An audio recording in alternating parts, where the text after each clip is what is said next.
दोस्तों, आपने कभी बहती हुई नदी देखी है? बड़ी तेजी के साथ अपने ओरिजिन पॉइंट से बहना शुरू करती है। शुरुआत से ही उसका लक्ष्य अपनी मंजिल यानी सागर को प्राप्त करना होता है।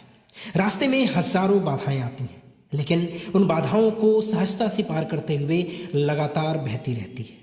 हाँ, कुछ बाधाओं के आने से उसकी रफ्तार, उसकी गति जरूर धीमी होती है, लेकिन सिर्फ धीमी होती है, वो रुकती कभी नहीं। अब जरा सोचो कि वही नदी अगर बीच में बहना ही बंद कर दे, तब क्या होगा? उसका पानी सड़ जाएगा, फिर सूख जाएगा और अंततः नदी का अस्तित्व खत्म हो जाएगा। दोस्तों, यही हमारी लाइफ में भी होता है।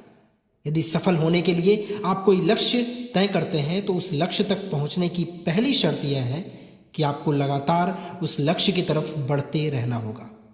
यदि रुके तो असफलता निश्चित है। अपने मनपसंद लक्ष्य तक पहुंचना इतना आसान काम नहीं होता।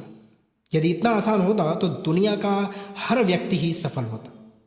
सफलता के रास्ते में बहुत सी बाधाएं सामने मुंह फैलाए खड़ी रहती हैं।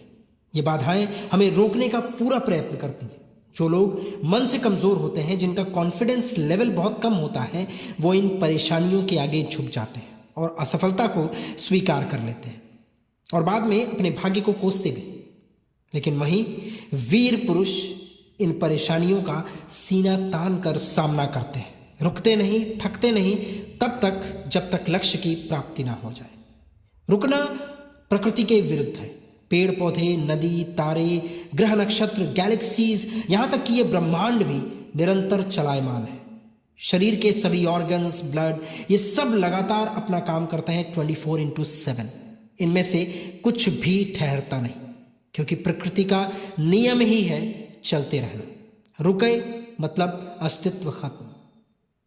स्वामी विवेकानंद ने भी इसी बात को कहा था कि उठो, जागो और तब तक मत रुको जब तक लक्ष्य की प्राप्ति ना हो जाए।